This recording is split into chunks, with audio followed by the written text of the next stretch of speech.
on this week's episode of Tides of Lore. They've been through so many cataclysms at this point that it's just another one on the list. It's an infinite possibility, so it's an infinite timeline. I don't know, there's some Draenei warriors that are thick. Even if what passed through their conscious minds was full enough, the animal in them sensed better. Everyone can have a bad day, dad crashed out, you know? And then a shadow fell.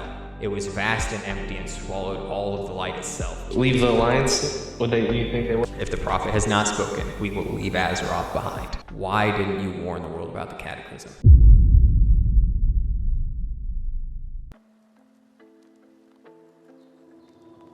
Hello everybody and welcome back to the 41st episode of Tides of Lore. My name is Robert Silva. I am one half of your host team, joined as always by my good friend Tim, the top of the damage meters always. How you doing?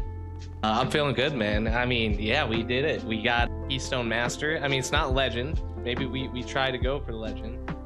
But we got Keystone Master. I think the Keystone Master mount looks better than the Keystone Legend mount anyway, so I'm extremely happy with that. I don't know. What'd you think of the season? I thought it was pretty fun, man.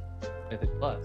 I thought it was fun. Maybe I'm just getting better at tanking or whatnot. It felt a lot easier than last season. I mean, we bricked a couple of like 2s and 4s last season, like around the start. No, but this we would season, never. we flew straight through. I don't think we bricked a single key.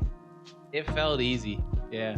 It felt really easy. Yeah. Though I think it's easier and I mean, to get we gear. were doing that could definitely be true. Dude, I didn't have hero gear this early in the season last season. I feel like I did, but I could be wrong because I still was kind of getting a better understanding of how champion and hero gear and all that stuff worked and crafting and whatnot. So I was kind of juggling it. I wasn't sure, but yeah, I mean, I just feel like the mechanics overall, there were a lot of like, maybe it was just like, it felt more like there were like maybe more casters or stuff like that. And me being a demon hunter, I'd constantly be like, boom, sigil of change, cancel everyone's cast. And then sigil of silence, 2 seconds of them not doing anything. And it just felt something about it. It felt easier, I feel like. Yeah, I don't know. I had a good time. Even like we're helping people who haven't played WoW. Like now that we got the Keystone Master, we're helping our other friends more. And dude, they're doing 4s. They're working their way up. Like, and some of them have never done Mythic Plus or like any. They've leveled, right? And that's all they've done. Mm-hmm. But they're doing pretty good for never doing it before. You know? Yeah, I'm surprised, and I do want to really get on the helping them out train if they're down for it still, because I know some of them are a bit tired of WoW, and that's fair. I felt a little bit of burnout after I had finished up the Keystone Master as well, because I was like, well, I did Kai Best, I'm not really a PvP guy. I have my weekly quest for the Oasis, but outside of that, like, I'm kind of done. I don't do raiding like that. I might try like a normal raid, but I hear that Dementius is like fucking hard to pug. I don't know if I even want to really try that. I hit all my season goals and now it's like I don't know what to do. So I'm playing classic a little bit, you know. That got my enchants because I got the martial gear. But yeah, I don't know what to do in retail right now. And it's like not even a month into the season. I mean, for the last like 2-3 months, we've had event after event that I've really been interested in and doing stuff, whether it was leveling characters, whether it was, last season's mythic stuff, whether it was this season's mythic stuff. And now we don't really got anything going on until Legion Remix, which is going to be at the soonest, I think they said October. So we got at least like maybe a month and a half before we really got anything else to do. I was also looking at Classic because I was like, well, they haven't announced TBC yet, but I know it's around the corner. Like, I imagine as soon as Legion drops, and maybe like 2 or 3 weeks into that, they're going to be like, oh yeah, Burning Crusade time. That's funny. So I should get my mage up for it. It's funny the cycles we go in. That like we're both like looking at Classic without even talking about it to each other until now. So that's mostly what I've been up to this last week as well. I went on a little road trip this weekend just to have a good time with my fiance, so that was enjoyable. But yeah, I took a bit of a break from WoW. I'm getting back on the mount farming train, and also thanks to our friend Bub, who had done a little bit of like the pet battling stuff. I've never done pet battles in WoW. Like, I've collected a ton of pets because I've just played the game for so long, but I've never made it a point to level any of them. And there are some mounts that are like locked behind pet battles and stuff like that. So I really wanted that. But also I found out about this title, the Crazy Cat Lady. And you have to get like 20 of the pets from like classic WoW and different iterations of World of Warcraft to get this title. And it would just fit my druid so well. My druid cat is broken being the Crazy Cat Lady. Oh my god. But that has been an actual grind to get a handful of those pets. So that's mostly what I've been doing when I do log on to retail. That sounds like a long grind. I don't know. Talk to me 10 years ago about that. Yeah, sure, I'd do it now. I'm chilling. Yeah, and I mean, I've also, in a way, been getting back into the Shadowlands mount grind because of it, because I found that the easiest way to get pet tokens is to just set up all my dudes at a mission table and have them constantly collecting them for me. So I log on to those guys, go fly around, do my whatever I need in Maldraxxus or whatever, and then pick up my tokens, warbank them, and that's the fastest way for me to even level these pets. I don't even like doing the battles. I just buy pet tokens, or I just get pet tokens and then buy the level up. But yeah, that's mostly what I've been up to. But also, what we were up to, at least last week, what we were up to. We discussed some Night Elves stuff on the podcast. Some Tyrande Whisperwind, some Malfurion Stormrage, and Chandra's Feathermoon. What do you remember about last week? I remember talking about the most generic couple in Azeroth history, Malfurion and Tyrande. Talking about basically the Night Elf area. Yep. Trying to relay it back into the Cataclysm, though, with the Cataclysm happening and then Chandra's not being heard from, and Malfurion and Tyrande, freaking out because of that. I remember like Chandra's getting cornered by some Naga, but then like fucking him up, and that was the first time I was like, dang, this Chandra's person is kind of cool. But wait, oh no, didn't she die? Well, yeah. She got B-res. But I will say that at the least, she died after she shot one of the Naga straight in the throat for talking smack. So, which was pretty cool. I knew Malfurion was gonna B-res someone. I just didn't know who. Of course, he has to act like a god. But yeah, that was the main things I remember. Yeah, we also talked a bit about, like you said, the Night Elf starting area in Teldrassil following the Cataclysm, and you kind of purifying the rest of Teldrassil, even though that didn't really make sense to me, as well as going over to Darkshore to aid the survivors of Auburntine following the Cataclysm shattering Darkshore and trying to drag it into the ocean. And you also end up helping Malfurion to, prevent that from all happening. And that's pretty much it. You also face off against like this lieutenant of the old gods, like Saga or something like that, but that's not too important outside of we just know that the Twilight Hammer is up to some nasty stuff around the world at the moment. But that is pretty much all that we talked about last week on the podcast. Last week with you guys, you had a few comments for us, so we're going to hop into those before we get into today's episode. Starting, we did have T-Titan Z2E saying, I've got a couple of questions. One, is there a lore explanation as to why the champions of Azeroth revive? If I remember Illidan telling the player that they've got an immortal soul or something like that if you sacrifice yourself in the Demon Hunter intro area. And number two, what is your favorite mounts? I'll just hop on this first one here because it is kind of something that I've been discussing a lot on like the WoW Reddits and stuff like that. And then we'll talk about the mount stuff later because I know Tim probably needs to look through his mount collection real quick. No, I got some top ones ready to go. Okay, sounds good. But yeah, so for the actual like champions of Azeroth, it's not too clear why they revive. We do get some inclinations, at least by the appearance of the spirit healers, that they might be something related to like Shadowlands and stuff like that, like the Kyrian or something like that. But it's never been confirmed or anything like that. Like the Dead Realm never really has any lore that you can get into in that way, at least. Like where you're walking back to your corpse or something like that. So I think it is mostly just a gameplay aspect. For the Illidan part that you are talking about, I always found that part really interesting because as we've discussed on this podcast, the intro to the Demon Hunter area is in the Burning Legion former prison planet of Marjoom. And when you do kill yourself there, he's like, yeah, you have an immortal demon soul. So you'll just come back to the Twisting Nether until you can inhabit another body. And I'm like, well, that would make sense if, demons couldn't also die in areas that had a ton of fel magic. So, because, that's the reason that Magtheridon actually dies when you do the raid in Outland. because Outland is imbued with so much fell magic at this point. So if anywhere outside of the Twisting Nether that you would be able to kill a demon, it should be Mardoom.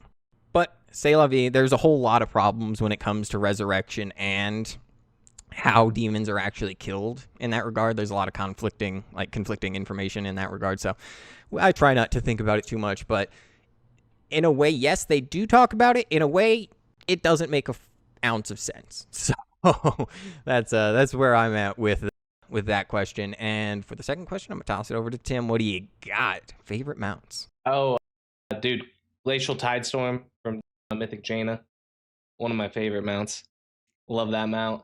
And then I have a lot of sentimental mounts from PvP. Just getting them with Bub, it was always like when we finally got that mount, felt so good. And a lot of times we got them in twos. So the Owlbear from Dragonflight, and then also the Saber from Dragonflight. It's like armored up, and you got like the flag on it for your faction.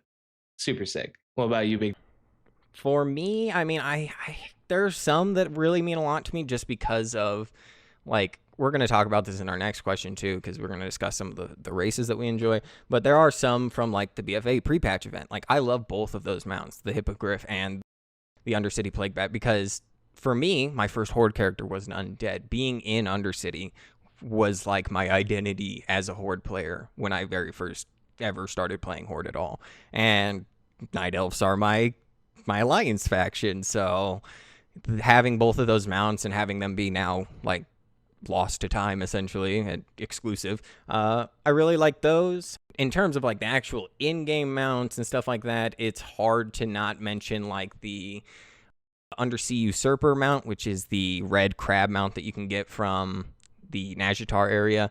I busted my ass for that mount. I hunted rares. There's a whole fuck ton of stuff you have to do. It takes at least a month to finish, and finally completing that felt so satisfying. And for the longest time, my demon hunter was a pirate, like had a pirate transmog, so riding around on this crab was so fitting for me. I'm trying to think raid drop though. Like, what raid drop really, like, I was like, finally, yes. And I don't want to say a Burning Drake because that one I actually hate. I just needed it. Yeah, that mount sucks. I think, yeah, I'd put Mythic Jaina right there with you, actually. Yeah. Mythic Jaina is so amazing. And it ties back to like the Warcraft 3 element of her having this water elemental that she constantly has. So yeah, I'm right there with you. Mythic Jaina. Also, the one that drops from N'Zoth, the jellyfish with a bunch of eyes. I love that one. It's just so sick. I do like it, but I've been playing my Tarans and my Draenei a bit more, and I just feel like it should be bigger for them. I'm like, this poor thing is holding up my character's fat ass. But yes, those are quite cool. And let us know what your guys' favorite mounts are, if you guys are mount collectors. If you're not, I mean, I even was tempted here to throw the Bronze Drake on there because that is a sentimental mount for me as well. I will always keep it on my favorites as the first flying mount that I got. But we do also have Pien Marules saying, another great episode. Keep up the good work. My question for today, what are both of your thoughts on the cinematic and gameplay trailer for WoW Midnight? We're probably going to skip over this part of this just because we did talk about that pretty in detail last week. But question 2, is there a race in WoW that no matter what, you have a deep love for them, whether it's their culture or their lore? For me, it's the Blood Elves / High Elves. I'm extremely excited to see the new revamp of Silver Moon City. Tim, you got any takes on this? I mean, yeah, dude, Blood Elves are super easy to like, and that was my main for a while until I switched to Alliance recently. So I would probably say Blood Elves. It's just I want to say like humans, but it's so fucking generic, so it's hard, and that's what I'm playing right now as a human paladin. Blood Elves, it just, yeah, the culture felt a lot more different, not as generic as the human. Do you see yourself potentially going back to a Blood Elf for Midnight or anything like No. I like Alliance. Like, the Alliance cities are just so much better. Moonguard, it's just, I don't know, it's fun. Fair enough. Yeah, I do agree. I mean, I love seeing all the sides. I'm just curious how it's going to feel. I mean, they've mentioned, I mean, I guess something that we can talk about from the Midnight reveal, or at least some of the stuff they talked about, is that apparently more of the city will be accessible to the Horde as opposed to the Alliance. So I'm curious to see how that will actually play out. They've also hinted at faction, like tension, stuff like that. I can't, like, again, like, guys, we are literally dealing with the end of the fucking world. Like, when there's nothing going on, like in Battle for Azeroth, I guess, sure, fight each other. But when there's the end of the fucking world literally at your doorstep, I don't know. It makes me laugh. Yeah, we're so I guess literally we'll see how that all plays we're out. going into their city though, and from what I hear, it sounds like human paladins are fucking being pretentious and like they own the place. No, humans pretentious? And They would never. it sounds like they need to be put in their place. Is what has happened. But yeah, I mean, I haven't looked too far into it. I just kind of scroll down Instagram. Sometimes they're like, games come announced. And I'm like, okay, cool. So I could be speaking slander most of the time for all I know. But yes, that is what's been going on with that. For me personally, in terms of a race that I really like, I mean, I make it no secret to anybody. The Night Elves. They are my bread and butter. My very first character was a Night Elf Druid. My server is Whisperwind. My the reason I even felt the need to play World of Warcraft after a while was seeing these characters that I had seen in Warcraft 3, and some of these, and Warcraft 3 Reigns of Chaos, I would say, the most pivotal moments of that game come after the Burning Legion invasion and the battle for Nordrassil, where I will forever have the image of Malfurion blowing the horn of Cenarius to nuke Archimonde. So I've always loved them. After reading a bunch of the books and stuff like that too, I am a certified Malfurion glazer, and it just felt right. Like I don't really want to spoil Battle for Azeroth because it doesn't feel right, because we're just barely talking about other stuff right now. But I will say that moment in Battle for Azeroth for the Night Elves genuinely hurt me as a person. And I was like, well, that just goes to show how much I associate myself with this faction. But we did also have the Icy Blade 99 saying, found you guys about a month ago. Now I'm caught up listening to the podcast in the gym before work. It's kind of wild how Tauren have such a low amount of lore. Besides Cairn and Bane, the Tauren with the most lore is Ebonhorn. And it turned out that he's not even a Tauren at all. Anyway, keep up the good work, boys. Yeah, they get shafted. I think this not as bad as the gnomes. I think at least there's a little bit more lore, and Thunderbluff's cooler. You actually have a city, and the gnomes, they don't really have a city. For some reason, not. I mean, we have it. We just can't go there. Right.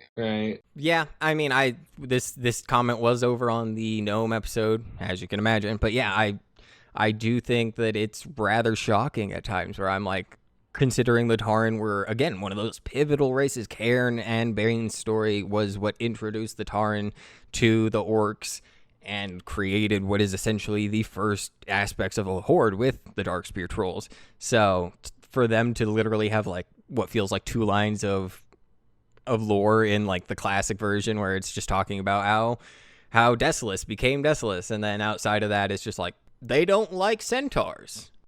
I mean, you get a little bit more of their cities in the comics, and they definitely Hamel, Rune Totem, and some of the like Bane and Cairn have taken center stage in some of these novels, as opposed to the gnomes, who literally do not have a single novel where they are the main figure at all. So yeah, still grasping for RP lore, I would imagine, if you're playing a Tauren or a gnome. Or maybe you can just make up whatever you want because it's such an open book. Exactly. You can be whatever you want to be. So, but yes, thank you so much for your kind words. They really do mean a lot to us. Keep up that hard work at the gym. We're proud of you. And we're going to hop right into today's episode. So let's get right into that. Before we dive into today's story, don't forget to hit that like button, subscribe to Tides of Lore on YouTube, or if you're on Spotify, leave us a 5-star rating. It really helps the channel and ensures you won't miss a moment of this adventure. Now let's get started. Starting with Velen. The light will guide us through every corner of the cosmos. Oh man, it has sure been a very long time since we've talked about the Draenei. I think Burning Crusade was the last time we discussed them. They're crash landing on Azeroth and eventually helping the Blood Elves to purify their sun well. How powerful is Velen? Is he like a super priest or something? Well, you tell me by the end of this episode. I think that he does some pretty crazy stuff, but I wouldn't necessarily say he's physically powerful or magically powerful. He is very magically gifted, like all Draenei are, and he's probably even a good head above other Draenei, but it's more like he is mystically powerful. Like his gift of insight is what truly gives him power. Plus, Draenei are kind of these ritualistic people that believe in, peace and stuff like that, not necessarily being physically powerful like that. Well, I don't know. There's some Draenei warriors that are thick. But Oh, we're gonna talk about one too today too. but he is a priest though, Velen, right? He is a priest. Okay. Yeah. But yes, we open up in the Exodar, the heart of the Draenei society on Azeroth, where you have the main place where the light cascades through all of the Exodar, the seat of the Naru. And this is where the prophet Velen goes to sit and ponder his endless visions that he is given by the light. And doing this, he does his best to basically sift through all of these magical visions to try and see which ones are the most plausible and which ones, I guess, he can actually affect and bring to the attention of his people. So we open with him, and he's sitting here, he's meditating, floating off the ground like a Jedi, while all of these magical crystals float around him. And with that being the case, we begin to get a couple of glimpses into some of the visions that he does have. The first one, and we have to remember that not all of these are true. These could be potential timelines. And something that I do want to talk about a bit later is maybe the possible connection between the light as an entity and something like the bronze dragons, who also believe in this one pure timeline sort of thing. But first off, we see a gnome, a female gnome that is dragging a strange contraption through the dust of Outland. And it makes very little sense to me. I really did my best to try and research this and see if I could figure out what this vision could possibly mean, but they just say that there is there's a group of ethereals watching this figure, not doing anything to stop them, but just watching with caution. And I tried to think, I'm like, was there any gnome that had a major role in Outland when we were in the Burning Crusade or beyond that? Mana Forge. Millhouse Manastorm, right? Manastorm, That's the only one I can think about. But even him, he had the Alcaz thing, right? But I think outside of that, he didn't really even have a quest line that I can remember. And it also says female. So unless this man with the mustache is also packing in the titties department. Well, couldn't Chromie be a female gnome at pretty much anywhere? That is true. And I guess that is a potential person that it could be. I guess they just kind of describe them as being more of a tinkerer, dragging this gnomish contraption, which, I mean, Nomi does impersonate a gnome, but I don't really think she is very gnome-like outside of that. She can solve a lot of problems with Dragon's Fire. But then we do move on to this next vision where he sees the Draenei Paladin, Vindicator Maraad. Walk with the light. Who is renowned for his unwavering faith, appears in his vision, and he sees him just swinging his massive crystalline hammer in these arcs of light. This is the figure that you will see if you do watch the Burning Crusade cinematic that reads through the book and gets the enchantment before picking up his massive glowing purple hammer and walks out of the room. That is Vindicator Maraad. And Velen sees a vision of Vindicator Maraad swinging his massive crystal hammer before he gets struck down by a lance of the blackest shadow that pierces through his chest and begins bleeding with disease and corruption that has this black smoke that coils from the wound. And while this could be interpreted as maybe a plausible prophecy, it's most likely one of those timelines that's just bullshit, because we know pretty much all of Maraad's story, and it doesn't include any of this, at least at this point, somehow. But then he does see a vision of another timeline where the sky itself trembles as the armored form of Deathwing soars above the world, consuming it with fire, and below him lies the titanic husk of a blackened tree, the world tree Nordrassil, at the top of Mount Hyjal. And looking down, he can see figures in purple robes casting themselves willingly into the flames, sacrificing themselves in this cause of madness. And then he gets one more vision, where he sees one more guardian of Tirisfal, the son of Madan, overcome by grief and crying, weeping in despair. And thank God this timeline never came to be, right? How many? So yeah, we can just chalk that one up to not happening. How many different timelines? How does he know? Is it a good chance that it's his timeline, or is there 100? I think that's kind of the main. I think he says it's an infinite possibility, so it's infinite timelines. It's that's what most of this story is about, is his struggle to sift through them and find actual guidance from them. and sort of the things that hold him back from doing so. But yes, for Velen, prophecy is no gift, but this constant burden, as these Atamal crystals that had been given by the Naru so long ago had transformed him into the sentinel of infinite tomorrows, opening his third eye of prophecy and making it his duty to sift through the chaos of fire and ice and shadowed futures and search for the slender paths of triumph, those rare threads where life and light would endure. And he sees, like we just said, a bunch of woven fates, patterns of unraveling history, forming and reforming faster than even his ageless mind can comprehend. And through all of this, he just struggles to piece it all together to save his beloved Draenei. And that's when the scene changes, where we then come far from Velen's meditation chamber to one Anduin Wrynn. The light shall bring victory. As you might have remembered back in the Varian episode, we did mention that Anduin Wrynn is currently studying under Velen to become a better priest. And I think there's some things that indicate that this story could have taken place after the event of the Varian story, or maybe it took place before. It's kind of up in the air. There's a lot of stuff going on in this chaotic time, so this is where we're putting it. But yes, he kneels on the soft soil of Azurmist Isle, and before him lies a lasher, one of these plant-like creatures that is basically just vines that, well, hurt people, and plants that are not very nice. And these are a result of the Exodar crashing on Azeroth. The energies from their, like, engines of the Exodar basically transform these creatures into kind of twisted with magic entities. So now Anduin is standing before this creature, doing his best to try and purify it.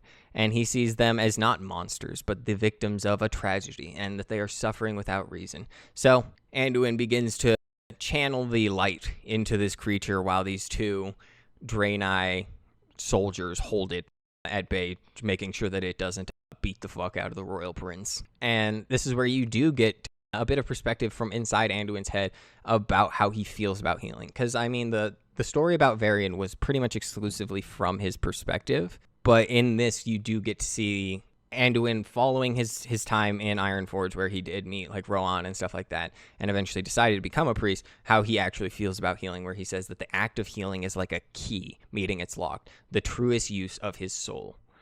And with that, he sees it as a greater calling even than that of the throne. Whether or not his father understands it, that's what he believes his path is to be a healer, to heal people. And that's where we get a bit of an insight onto this argument about how Anduin and Varian decided to go separate ways, where we learned that Varian, during his summit that he had at Darnassus, which we will discuss in the Wolfheart novel, ends up getting really upset with Anduin, kind of treating him like a child. And even when others like Prophet Velen and King Magni recognized Anduin's ability as a priest, that he was not meant to be a warrior like Varian was, it still sets Varian off. And eventually their argument breaks down with Varian gripping Anduin's arm so tightly that it left him in pain. And this was kind of the breaking moment where Prophet Velen speaks to Anduin, inviting him to study at the Exodar, and Anduin takes his offer. Thought they were chill. Didn't they have this, like, all, moment where they came together and Varian accepted him? Or am I tripping? Yes. So I mean, I think that's why I say it could be before, but also like the Wolfheart stuff makes it feel like it should be here, because I feel like because Wolfheart does take place after that short. I don't know, man. It's chaos. Anyway, this is just a flashback at the very least, that we know how everything went down. Maybe the redemption has already happened, but maybe, there's still a little bit of bad feelings about everything. Everyone can have a bad day. Dad crashed out. Who knows? You're dude? a king. Orcs are You're not invading. allowed to. His son is not becoming going a through warrior. puberty. He's still thinking about that. But yes, so he basically tells his father, he's like, why can't you see that this is a honor? Why can't you see that I have to go and do this? So, but with all this, he finally forces himself back to the present, trying to stop himself from losing the control of this spell in self-pity. calling it a dangerous distraction. And he says that he should pay attention to every time that he's healing something, because he should never lose this gift is. Because while it is a common practice and almost seen as mundane in the world of Azeroth to heal people with magic, he knows better. Every act of healing is a miracle. Every life restored is sacred. And before too long, this creature now stands upright, probably turning back into a pretty normal-looking plant, upright with its broad petals glowing purple and green. Once again, all happy and not lashing out. And that's when Anduin snaps out of his trance that he was in while casting this magical spell, completely lost in healing, and finds himself sitting down in the mud with his robes completely smeared all over. And he does think to his father in that moment. He's like, he would be so proud of me. But he springs to his feet, equal parts proud and a little bit embarrassed in front of his escort. And that is when behind him, a Draenei approaches and says, the prophet has asked to see you. So begins to make his way to go see the prophet. And this is where we get the information about what is going on with the Draenei following the Cataclysm. And that is, at first, there are refugees that arrive on Azermus Isle in a quiet desperation by leaky boats and crude crafts, one or two at a time, trying to escape from the horrors that they had just ran from. And with that, they house as many of these refugees as they can, victims of the Cataclysm, trying to open their heart to these exiles, finding, a relation as exiles themselves from their own planet and other planets, and granting them basically a little refugee camp outside of the Exodar. But quickly, that trickle swells into a flood. Those ones and twos become hundreds, and a camp of thousands of exiles grow outside of the Exodar. And the need for aid is quickly outpaced by the Draenei's capacity to provide. And there's also this problem growing amongst the refugees that, hey, the prophet, we came here because we heard that the prophet foresaw the Cataclysm and that he was going to grant us guidance. But anytime we try and go see the prophet, he won't see us. They're trying to hide him away, I think. And then even worse rumors start spiraling around in these camps. Some people saying, hey, don't those guys kind of look like the demons that we fought? So, yeah, things aren't looking too great for all these refugees, and tensions are beginning to build amongst them and the Draenei.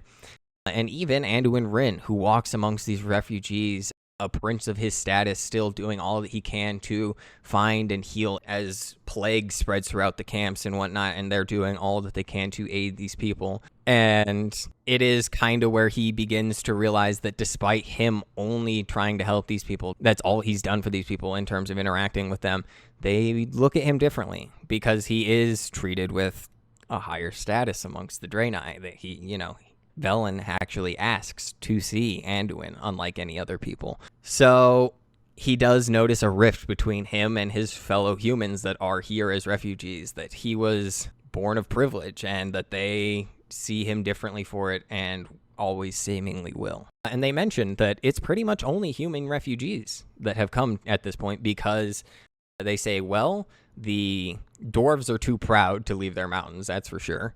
The Night Elves, honestly, they don't even give a shit. They've been through so many cataclysms at this point that it's just another one on the list. The Gnomes, well, they live on the daily basis of being one explosive calamity away from another. So he's like, yeah, I guess it makes sense that only really humans are coming as refugees. And despite his tireless efforts of healing the sick and everything like that, he begins to hear words like alien's pet and people responding that the prophet sees the boy but refuses us. And he feels that they grow not just disillusioned with him, but even a bit hostile towards him, despite the fact that he says, I've done nothing but help them. Alien's pet is crazy. That is crazy. The racism. Well, I'd expect nothing less from the indomitable human spirit. For the Emperor. But in the face of the same accusation over and over again, even Anduin does begin to build the question inside of himself of why doesn't Velen see them?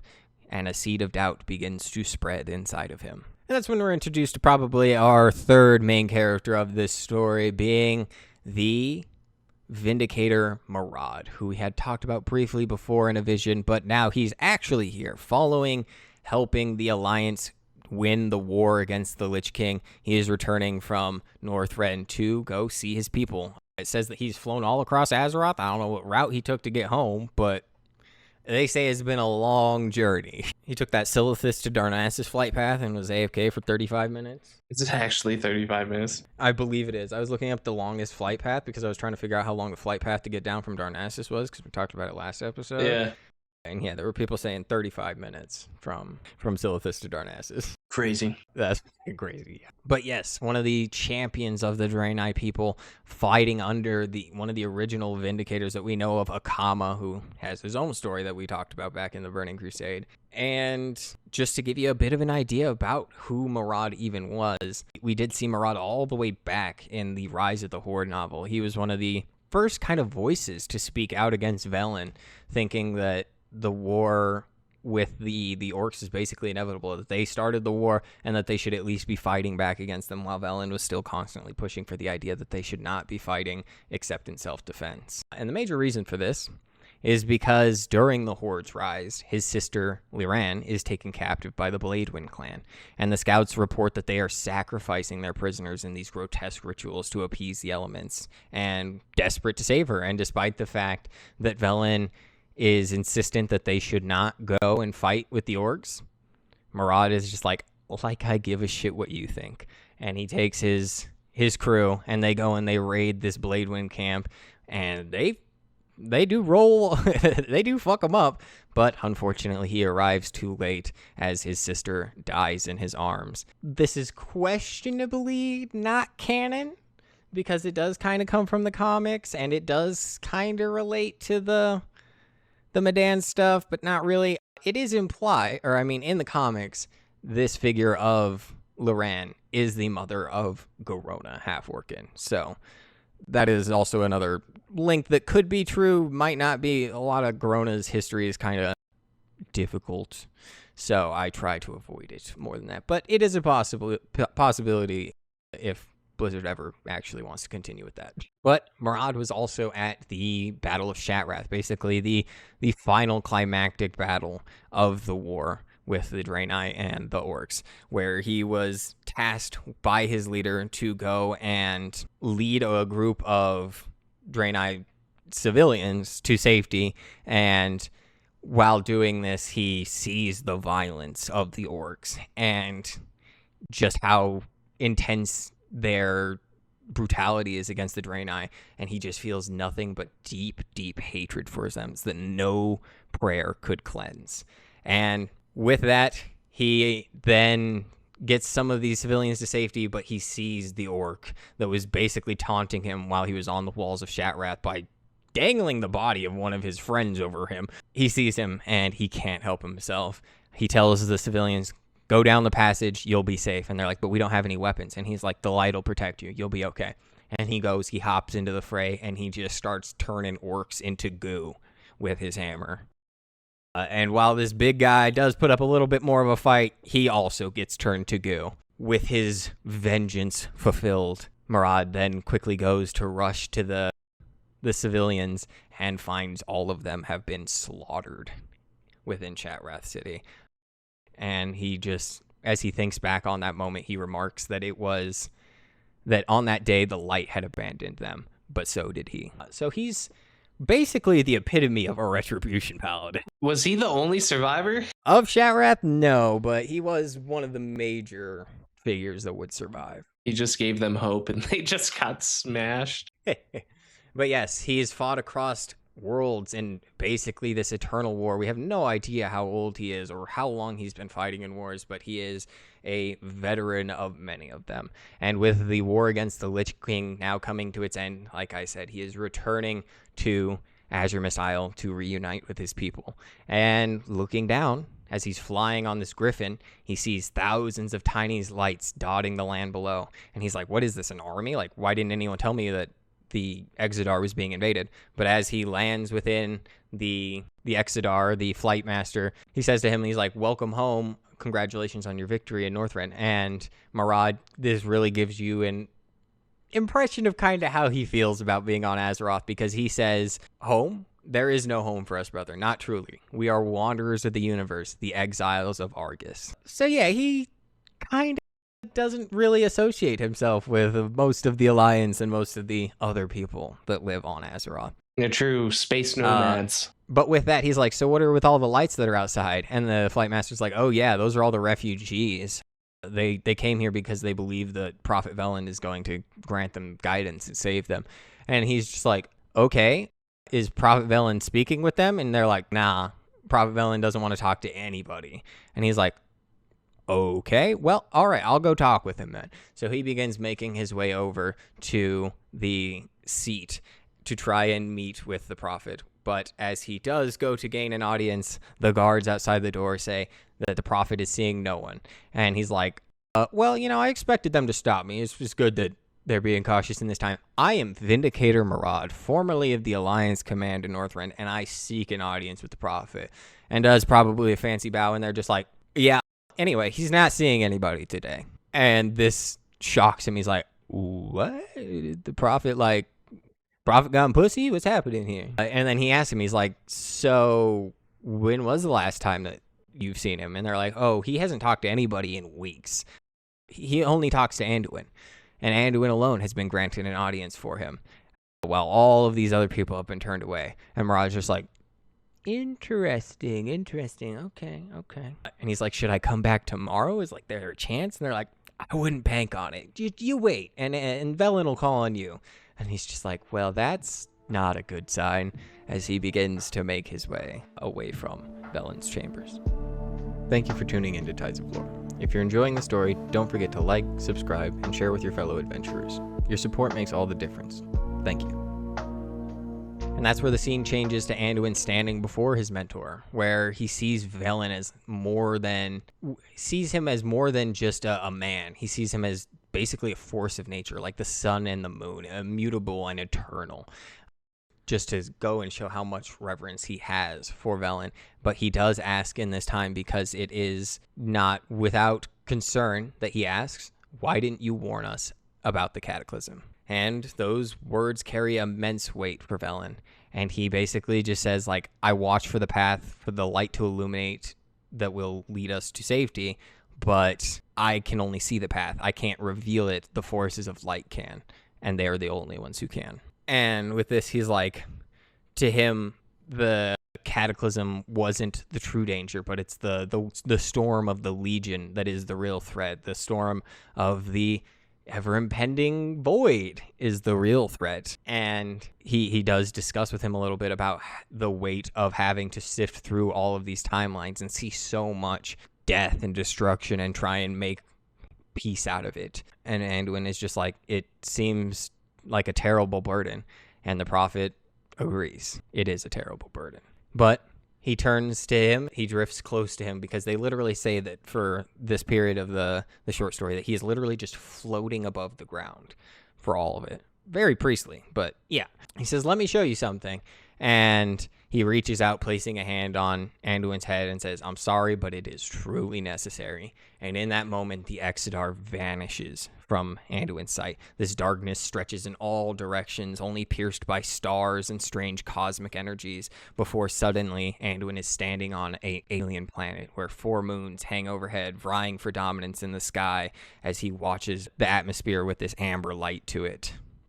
And as he looks off in the distance, he sees these creatures swirling through the skies and crawling across the land in bizarre, dazzling variety that would make no sense to a human. And he thinks it's a wonderful chaos. It's too strange to comprehend, but it's like watching creation itself spin without logic. And he looks at the planet itself. He even describes the landscape as being so beautiful that it feels like it was crafted or painted by a magnificent entity. And suddenly, first things that happens is the sky turns a vibrant red before that amber turns into a sickly green, as these comets come streaking down from the heavens, tearing into the ground, and the comets themselves stand up, rising into towering, flaming horrors that begin raining down death with ruthless efficiency, before a rift opens up next to Anduin, and he watches a horde of satyrs and succubi and fellhounds and all the nasty demons of the Burning Legion come tearing through this rift and just begin ripping every form of life down to its nothingness. And as it sweeps over everything, as there's seemingly nothing left, one final demonic figure would come through. He can't help but to recognize how much it looks like a Draenei, draws some sort of sigil in the sand before the entire planet itself begins crumbling and obliterating, the beauty of the world completely suffocated away as this explosion and this apocalypse rips across all of it before the Legion calmly marches back into their portal, vanishing back to go wherever the hell they came from. And mercifully, the vision ends, Anduin standing once more in the Exodar as tears stream down his face. And Velen says there is no shame in mourning such loss. And through his tears, Anduin asks, what world was it? When did this happen? And the prophet just says he doesn't know. Its people were unknown to mortals like us. None of them have ever walked Azeroth. He says, I call it Fanlin Deskor, meaning in our language, amber skies over wondrous rock. And he says, perhaps we are the only two in creation now that have ever known it existed. And Anduin's just like, that's sad. And Velen agrees, but he's like, but when we win our last victory and the light has truly won over everything, I will sit on a tower built on one of the lost worlds, and I will record as many of these lost planets as I can as penance. And he's like, penance? Like, haven't you only ever done what you can as well? And he says, yes, but I failed my brothers long ago, and because of that, they turned on us and became, Kil'jaeden and Archimonde as we know them, and creation itself has paid the price for that. And as Velen brushes aside his confession of guilt, he returns to the purpose of his lesson, that the vision had not been for pity, but to show Anduin what was truly at stake. As terrible as the Cataclysm has proven, as formidable as Deathwing may be, the war for the galaxy, for the universe, is far greater of a struggle. And it's not just a single world that is at stake, but all worlds. And Anduin recognizes when Velen is done giving his lessons as he returns to that meditative posture, turning his back once again, staring at the glowing heart of the seed. And once again, as Anduin walks out of the room, Velen reaffirms, it is a terrible burden. And Anduin does his best to leave Velen and go and struggle with this heavy truth that Velen has given to him. And as he tries to lay down for sleep in the night, his dreams, he beholds apocalyptic visions of demonic fires and broken worlds, the skies being black and devoid of stars, every light in the universe being extinguished as if every sanctuary candle had been blown out by a cold, merciless wind. And what horrified him the most is at the end of it was the silence. That the living universe should teem with voices and cries and prayers and songs, but at the end of this vision, all was dead. All was quiet. And in that moment, he thinks of his own father. He thinks how he would, if that were to happen, he would never be able to reconcile the rift between them truly. And that's when the thought widens even further as his empathy carries to all the people of the world. And he says, what no son would ever be able to tell their father that he was loved. No daughter would ever say that she was sorry. No family would ever mend their wounds if this comes to pass. And out of the oppressive silence of his dream, a vibration stirs in the air, pure, strong, and clean. A glow blossoms, then another, until the radiance swelled across the void. The vibrance becomes music, all the tones mixing together, a tide of rainbow light and melody, their chorus singing of hope, restoring the universe with harmony. And where darkness had claimed the stars, the light rekindled them in song. For the young prince, it was salvation, not just a dream. But regardless, Anduin wakes up, all sweaty, hair matted, body trembling, as you do when you've watched an apocalypse. And he realizes that it was not just a dream, but it was also a vision granted to him by the light, the same as Velen has. But that is where we do cut back to Maraad, who is standing in this vast circular chamber with all these inscribed runes glowing on the walls, and where the triumvirate of the hand is currently kind of having a council with everyone. The triumvirate of the hand is basically just these three figures of Draenei society who are, higher than everyone else for the most part, kind of like the second in command to Velen, even though a lot of this is kind of diplomatic all around. You see that Velen isn't like the one word overall, and it doesn't seem like these guys either. And Maraad thinks how it's been far too long that he's been able to have a debate with people who are so civilized as the Draenei, that they were so rhythmic and calm and ordered in their discourse, compared to the Alliance, where he was out in Northrend, where he would say basically anything, and it would usually set off some hero's ego. And while they're having this conversation about what they should do with all the refugees, now that Velen's not really being willing to talk with them, when a figure enters the room by the name of Vindicator Maraad tells them, hey, good news, everybody. You know how the Exodar crashed like those years ago, and we've been trying to get everything taken care of? We're about to get the vessel completely repaired. So with this smile spread across all the people, and they think about all the possibilities that the Draenei people could do if they get the Exodar functional again. Just dip out And from he's Azeroth. like, yeah. Leave the Alliance. You think they would? Good luck, guys. You think they would? Oh, let me tell you to him, because Maraad then asks. He says, "Nearly means when?" And he presses him about it, and he's like, "I think it could be functional within a week." And he's like, "So what does Velen have to say about this?" And he's like, "Velen doesn't want to talk to anybody." And Maraad then goes, "Am I the only one that's disturbed by this?" They're all quiet as he says this, because he knows that, well, they also have been thinking the same thing, but currently he's been the only one willing to speak up about it. And though none could answer his troubling question, the reality of the situation was getting even more dark, because a Draenei messenger enters hurriedly, reporting that the refugees had gathered outside of the gates of the Exodar, and they are demanding to see the prophet. And that's when Maraad turns to this bitter news and prepares to make his way out of there. And Maraad basically is just like, look, if Velen refuses to answer any longer, as soon as we get this functional, we're just going to leave. We're going to go fight the Legion. We're going to go back to Outland to heal that place. We don't owe these people anything. Kind of cold. And Velen's absence, I know, and Velen's absence can no longer be tolerated to him. And that's when Velen is alone pondering the question, why didn't you warn the world about the Cataclysm? As Velen's thoughts had gone on this path long after the boy had left, and he thinks to himself, he's like, I had always been the truth itself, but I realized that I evaded that question rather than answering it. I had obscured it, not illuminated it. And he's like, am I still capable of deception after all of this time? And that thought begins to gnaw at him. So he begins to seek out the clarity of the light amongst his endless fragmented visions, looking for some hidden truth in this storm of possibility. But once again, Velen cannot find the answer. He sees a vision of the Exodar soaring into the nether, swallowed by the darkness, never to return. In another, the vessel explodes at launch, killing thousands, laying waste to Azuremist Isle. In another, it lands on Outlands, where the Draenei begin the impossible work of healing their second broken home. And in all others, the ship remained on Azeroth, repaired but unused, its destiny ambiguous.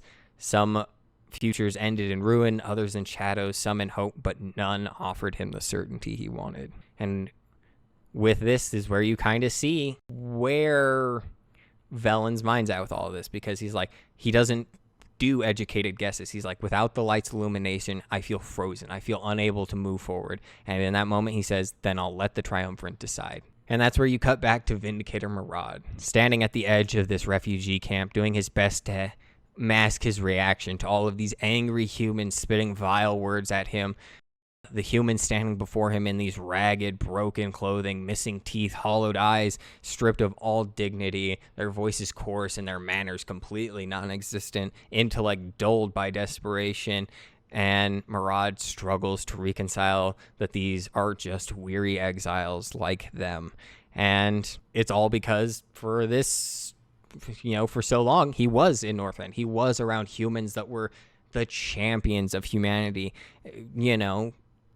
overconfident and naive at times, yes, but always poised of valor and resolve. And here he only sees the shadows of that strength, and it stirs both pity and disgust within him. And this crowd begins to surge forward, and they're like, we want to see the prophet.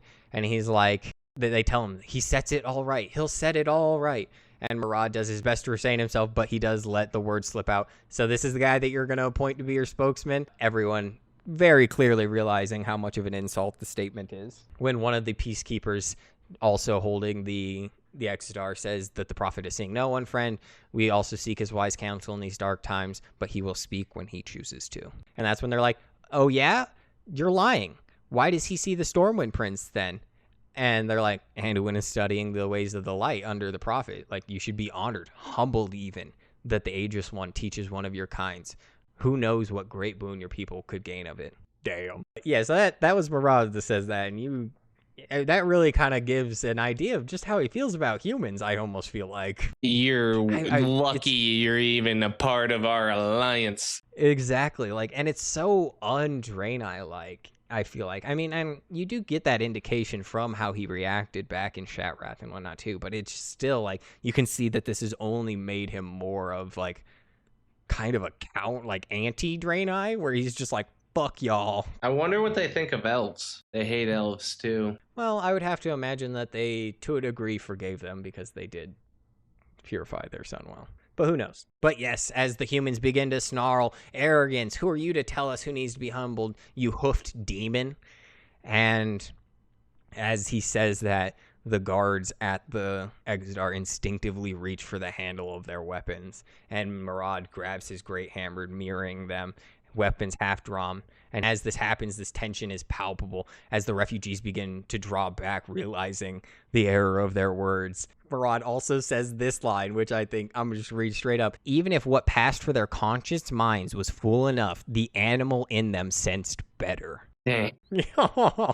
Oh, yeah. But yes, the Peacekeeper relaxes his stance and he says, I know you guys are far from your homes, you're hungry, and the future is uncertain. But in such straits, you are wise to seek the counsel of a prophet. Believe me when I say that I would like nothing more than for him to address your concerns. But he sees infinite realities, and I need you to grant him the time until he is ready to speak. And they just snap back at him. What homes? This isn't our home. And in that tension, as the crowd begins to break up, Maraad thinks to himself, what right do they have to speak of exile to us? And that's when it comes back to the seat of the triumvirate. Once again, Maraad speaking boldly to the crowd, saying, the prophet will not share his wisdom with us. The decision is ours. Let us take the word of the Legion, or failing that, let us return to Outland to complete the work that we should to set it right. Our second home needs us, as do the lost ones still wandering Azeroth's ways. And his words ring with conviction, both from duty and frustration, as he realizes that silence is not an option at this time, that some sort of action has to happen. And the triumvirate does not answer, but their subtle shifts in expression show agreement. But with the prophet's missing blessing, none of them are 100% confident that this is the play. But regardless, he does say, in 1 week's time, we will test the phase pistons of the Exodar. If the prophet has not spoken, we will leave Azeroth behind. Just like that. Just like that. Well, go to where, though? Well, they said Outland, or I guess they're just going to go try meet up with the Army of the Light or something, right? And that's where the scene once again changes. Anduin, continuing his studies beneath Velen, he says, do you have any idea what's happening out there, as he bursts through the door? And Velen says, there's always something happening out there. My concern is with the path. And Anduin just gets more angry. He says, what path? The distant world on some distant war on some far-flung world? You're needed here. You're needed now.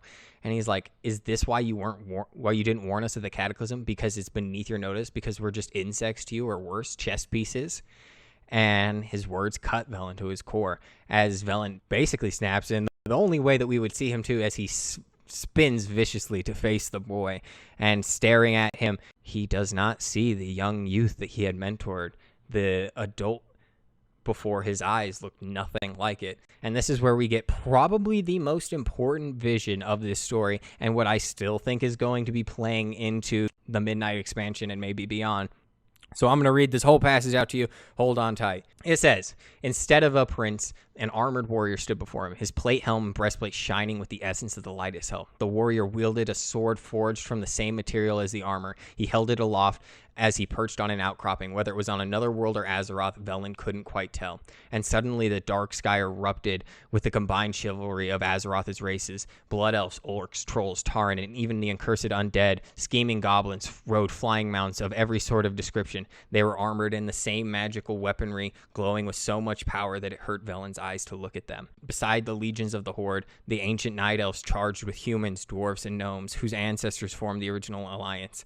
the shape-changing Worgen were united with them. Velen's own Draenei bolstered the army, their ranks adorned with otherworldly metals bearing crystalline maces and sword. The Alliance were not alone. Dragons swooped and soared in formations that made the sky resemble a giant multicolored reptilian wing. They blanketed the horizon with their physical size and numbers, and they roared challenge, and it shook not just the earth, but the universe as well. And for all of this, the greatest shock that Velen would come to see is the Naaru having taken to the field themselves. So many that Velen didn't understand how creation could contain them. The power of these beings of light filled his heart with hope, swept away the lonely centuries, and left him in wonder that he could ever despair that dark, no matter how terrible, could ever truly reign. And then a shadow fell. It was vast and empty and swallowed all of the light itself. All light that entered it. Velen knew it would be all-consuming, and at last it would turn to devour itself, endlessly gnawing on nothing but the great dark beyond, removing all meaning from the universe, and from the most heartbreaking sonata to the most arresting sunset. It was too terrible to see, too terrible to comprehend, and yet the army headed straight for it. And as the light began to fade, standing before the prophet was once again that human man-child, eyes wide and passionate, saying something unintelligible to him. This sounds like midnight, right? You're telling me Anduin is gonna be the Lord and Savior, The of leader Midnight? of the army of the light. Yeah. My gosh, dude. And it was prophesized. Did I hear of goblin paladins or? I think it's just saying that all of the races of Azeroth were like blessed with the light when they were going into this battle. Yes. But I wouldn't say paladins. Though that would be hilarious. Could you imagine a paladin or a fucking goblin taking an oath? No, not. So can't they be priests? I think they can be priests. They can, you know? But the I feel like priests, yeah, I don't know how all that works for paladins and priests differently, but you know, there are really bad priests in the world. Like Yeah, Celeborn you're and right. stuff. So, but yes, as the week passed and the tension between the refugees and the Draenei continued to build, the prophet would remain silent. And despite this, there were only few amongst the refugees who reminded the people of the Draenei's kindness, of the healing that they had offered, of the food and shelter that they had shared, but they were so few and far between that they were drowned out by suspicion. And Maraad thinks, he says, mortals fear what they don't understand, and they just see the hooves and blue skin of Draenei, and it matters more to them than any gift of compassion. And even fewer among these refugees even considered how a Draenei might have been treated if they sought refuge in Stormwind, Ironforge, or Darnassus. Instead, the Exodar begins to hum, a subtle hum, and the air grows with this electric power, and despite the humans not understanding what's going on, instinctively their reason kind of put it together that the ship was working. And with this awakening, the unmistakable fear leads them to jump to one conclusion: the Draenei are leaving. The rumor claims all of the refugees, driving them into a spiral. The prophet was going with them, abandoning the exiles to face the cataclysm alone. And with no leader, no plan, no clear reason, the entire mass of refugees rushes recklessly to the Exodar. And as Velen continues to wrestle with how he should call this situation, he's like, how does one answer the call of centuries of requests? How does one deal with the repetition and banality of leading to sorrow? And the heaviest burden of being the prophet, no longer only Velen, but a myth, a force, an abstraction, was the loneliness of higher comprehension. And he thinks to his other lost friends that he had lost so many years ago, and he questions, have you tired of all the death that you've brought to the worlds yet, Kil'jaeden? He's like, do you ever doubt in the blackness of your soul that the choices you have made? And as he asks these questions, he recognizes the futility in them, that these were old worries, ancient problems, and the light needed him in this moment just now as much as it had back then. So he does begin to gain a little bit of clarity of how he thinks he should progress with people, but he once again begins searching through his visions, and he sees all sorts of crazy futures. One in particular where this new Lich King rose from the frozen throne, more terrible than Arthas or Nazul commanding legions of endless undead skeletal warriors, and by the time the Burning Legion had found Azeroth, it was already a world of the dead. Where he says that even then, they decide to take the scourge Draenei and torture them anyway. Oh my gosh. They can't get a break, man. I mean, Yeah. Can you torture a scourge? I don't know. I imagine the light probably doesn't feel good. Yeah. Who knows? But yes, he sees another vision of Deathwing burning the world in apocalyptic fire. Literally brings the end of all things, including himself, as he finds him pierced atop a massive tower. The scene changes back to the outside of the Exodar, where this refugee mob is boiling over, their numbers losing all intelligence to the passion of the crowd, and the alarm sounds for the Draenei as paladins, vindicators, priests, and magi take to the field and, doing their best to face the terrible dilemma they fight to only subdue, risk doing their best to not actually do any harm to these people. But Maraad knows the truth, that this tragedy had become inevitable, that war was a thing to be engaged in completely or not at all. And the Draenei learn this truth when Vindicator Maraad is felled by the crowd and nearly struck dead, grievously being wounded before his comrades managed to drag him back behind the line. And seeing Maraad fall, Maraad's memories of Northrend come flooding back, of the undead swarming with relentless hunger, and with this, his crystalline hammer no longer just parries, but comes down with a crushing force. He casts mercy aside, replacing it with ruthless necessity as he begins turning these refugees into puddles. I mean, they are acting kind of out of order, right? Yeah. Look, I mean, They you can almost only be killed one of peaceful for them. so long, right?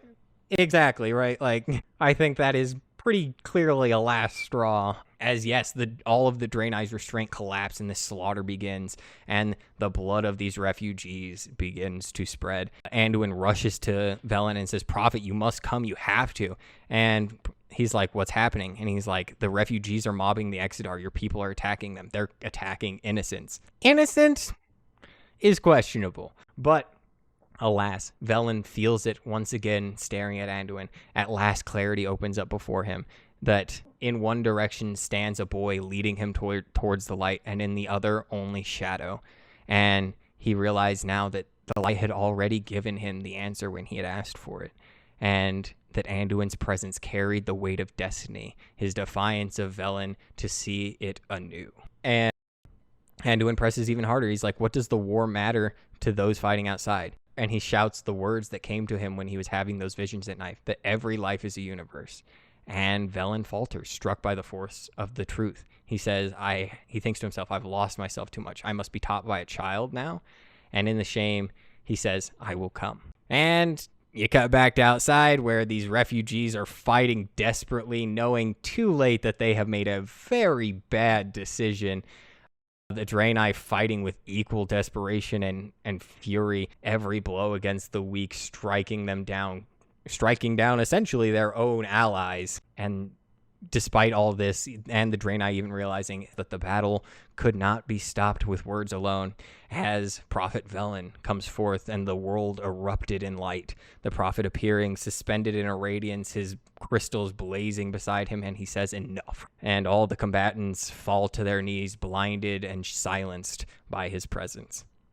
And at last, the killing would stop, as the Draenei freeze in place, weapons falling from their hands in shame. The refugees, too, were struck that the myth that they had whispered about for so long was suddenly made flesh right before them. And Velen descends from his hovering, how we were discussing before, how he was hovering this whole time above everybody, basically. And he descends and steps into the mud, his robes getting all soaked with blood and dirt and grime, and he asks, "Is this how we treat our brethren?" As his disappointment cuts deeper than any blade for the Draenei, and Maraad stands unmoved because he's, that guy, and he goes to rebuke it, and he says, "Those who enjoy our aid, our hospitality, and strike at their friends without provocation, like, what does that say about them?" And the question burns, but still, the prophet lowers himself to a corpse that's laying on the ground, its chest cavity crushed in clearly by some sort of crystalline hammer, and he holds his hand up to the chest cavity of this figure, completely restoring it as the man gasps, opening his eyes and asking, I live?" So yeah, he's pretty powerful. I mean, they say what could have been a lethal wound, but how many people are going to survive a collapsed chest cavity? Like, you got lungs in there, you got a heart. Yeah, cast battle res, dude. Or res. I guess he just has a regular res. Well, See, he ended combat so that he could rest. Yeah, I've seen people fall off of cliffs and get that. But yes, Velen then thinks, and he's like, Anduin was right. What hope is there for the universe if Velen fails to guard every life that he can? He says, we will go forth amongst the mortals of Azeroth, our pledged allies, and serve in their quest to heal the world from the Cataclysm. Their mission is not to depart, but to service the people of Azeroth. And Maraad asks, he's like, the Exodar is repaired. We should take the war to the Legion or return to Outland, like our home. And Velen's reply is, each to your own conscience, but war is everywhere, in every deed and every breath. We must prepare the people of this world to stand together. We must be their example, to rally against evil. In service, we will awaken them all to form the ultimate alliance against the dark. And the Draenei are deeply moved by this. They go to heal the wounded refugees that they can, doing all that they can to rekindle the bonds that had been shattered. As Velen looks over to Anduin, he glimpses once again the man that he was becoming, seeing it clearer and clearer now of him becoming that vision. And despite this, the Exodar is restored to full functionality for whenever we might need it. Who knows, right? It's a good thing to have on standby. As the refugees would then begin to gather in these circles to discuss with each other and eventually would decide to settle in the Amen Vale of the Azure Mist Isle, which is basically the exact starting zone for the Draenei. So that's where they end up deciding to go, as well as Velen's call for service inspires a bunch of them to take up priesthood and learn the way of the light. With that being the case, tons of these refugees begin making their way back to Stormwind to lend their strength to repairing the destruction that has been wrought by the Cataclysm. And in the years that follow, the refugees would tell their story countless times. To a man they claimed had been right all along, that the prophet had indeed given them the answer to the Cataclysm, and the answer was simple yet so profound: service. What began as panic and violence would carry them for the rest of their lives through service, to help those in need. And I think that's really kind of the major arc for Velen in this, is that he loses like the plot of it, right? And is going to be something that's completely unrelated to WoW, but there's a scene from Boondocks, right? Where the main character basically asks his grandfather, and he goes, what can you do when there's nothing that you can do and you can't do anything about it? And his grandpa looks at him and he says, you do what you can. And I think that's kind of the deeper sentiment of this story for Velen, where it's like, even if you're lost in the grandness of everything, to focus on what is in front of you and at least help where you can, that will eventually get you to where you need to be. Are you talking about Boondocks, the anime? Yeah. I love that show. It's a good show. Yet the ones most deeply changed by the tragic assault were not the refugees, but Velen himself, as he looks on at Anduin and knows that the young prince would one day be king, and from here on out he would ensure that his cloven hooves were placed firmly on the ground. And for the first time, Velen met him as his equal, not above him or this entity that sees eternal visions, but as another man to another man. And he says, thank you for awakening me to the path. You asked why I didn't warn of the Cataclysm. I failed to recognize the threat because my focus was too inward, and in some ways too outward. I had lost the sight of individuals in the present world, of their needs, and that's why the light's beacon dimmed for me. If I am unconnected to the living beings of the world, how can I ever hope to navigate their futures? And he turns to Anduin and he says, you will be a powerful priest one day, and someday a wise king. And Anduin just thinks to himself that I wish my father could hear these words. And that is Velen's short story for the Cataclysm. Any questions or comments? These refugees, what race were they? Human. So are like the humans and the Draenei, cool after this whole thing? Or, I think I would be not so fond of the Draenei. Yeah, well, I mean, I guess that is fair. But they do seem cool. At the very least, we know that the Draenei and the humans go on to collaborate for at least another 2 expansions after this, or 3 expansions after this pretty thoroughly, so I would have to imagine so. Plus, like we mentioned, I mean, for most Draenei outside of like Maraad, it's like water under the bridge most of the time. Like, they seem to have forgiven the Blood Elves to a degree. They seem to have, I mean, even in modern WoW, you could have Eridar, right? Like, they seem to forgive pretty consistently. Yeah.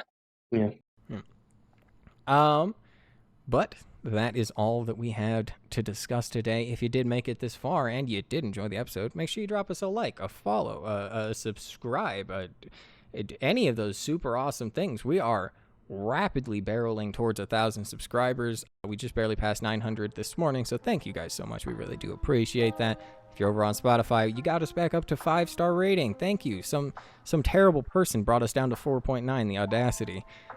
So thank you for that. Drop us a follow if you haven't already, and we will talk to you guys next week. Are you ready? Oh, yeah. 3, 2, 1, go. Thank you so much for making it to the end of this episode. Your guys' support truly means the world to us. If you're interested in hearing more, we have our full show on YouTube and Spotify, new episodes dropping every Tuesday.